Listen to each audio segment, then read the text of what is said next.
ప్రభుత్వాన్ని బదనం చేసేందుకు చిల్లర రాజకీయాలకు పాల్పడే వారిని ఉపేక్షించేది లేదని పంచాయతీరాజ్ గ్రామీణాభివృద్ధి శాఖ మంత్రి సీతక్క హెచ్చరించారు. తెలంగాణ రాష్ట్రంలో హాస్టల్ విద్యార్థులు ఎదుర్కొంటున్న సమస్యలపై మంత్రి సీతక్క సంచలన విషయాలు ప్రస్తావించారు.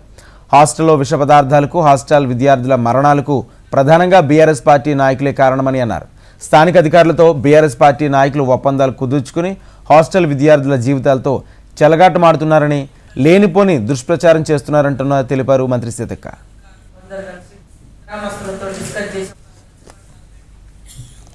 మహబూబాబాద్ జిల్లా కొత్తగూడ మండలం కేంద్రంలోని రైతు వేదికలో జిల్లాలోని అభివృద్ధి సంక్షేమ పథకాలు, ప్రజాపాలన, ప్రజా విజయోత్సవాలపై సంబంధిత అధికారులతో కలిసి రాష్ట్ర పంచాయతీరాజ్ గ్రామీణ అభివృద్ధి శాఖ మంత్రి సీతక్క సమీక్ష నిర్వహించారు.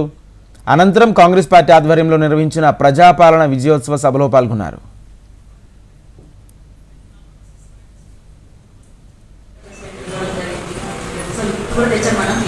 ఊళ్ళల్లో లోకల్గా ఉండేటువంటి మాజీ ప్రజాప్రతినిధులు లేదా అధికారులు అందరు కలిసి గ్రామస్తులతో డిస్కస్ చేసి ఒక రెచ్చబట్టలాగా పెట్టి ఆ నీళ్ళ పరిస్థితి ఏంటి, ఎందుకంటే చాలా మంది తాగడం లేదు.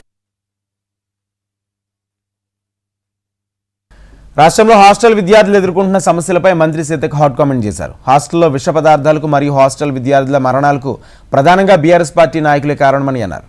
స్థానిక అధికారులతో బీఆర్ఎస్ పార్టీ నాయకులు ఒప్పందాలు కుదుర్చుకుని హాస్టల్ విద్యార్థుల జీవితాలతో చెలగాటమాడుతున్నారని ఆవేదన వ్యక్తం చేశారు. హాస్టల్లో జరుగుతున్న మరణాలపై సీఎం రేవంత్ రెడ్డి సీరియస్గా ఉన్నారని ప్రస్తావించారు.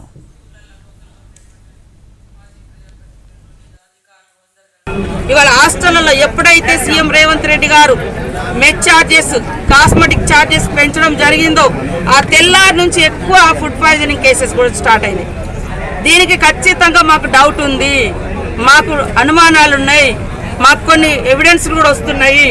ఖచ్చితంగా బీఆర్ఎస్లో ఉన్నటువంటి నాయకులు అక్కడక్కడ కొంతమంది వ్యక్తుల ద్వారా ఇలాంటి చేసి పిల్లల యొక్క ప్రాణాలను తోడేసే విధంగా చేస్తూ ఉన్నారు.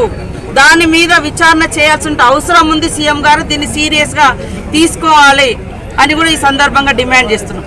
ఇక బీఆర్ఎస్ వాళ్ళు మేము వచ్చినప్పుడు మొత్తం కంపెనీలు వచ్చినాయి, కాంగ్రెస్ వాళ్ళు వచ్చినాక అన్ని మర్రిపోయినాయి అని ఇదే కేటీఆర్ మాట్లాడుతున్నారు. అసలు ఆయన నిజంగా ఏం మాట్లాడుతున్నాడో ఆ ఫ్రస్ట్రేషన్ అర్థమైతలేదు.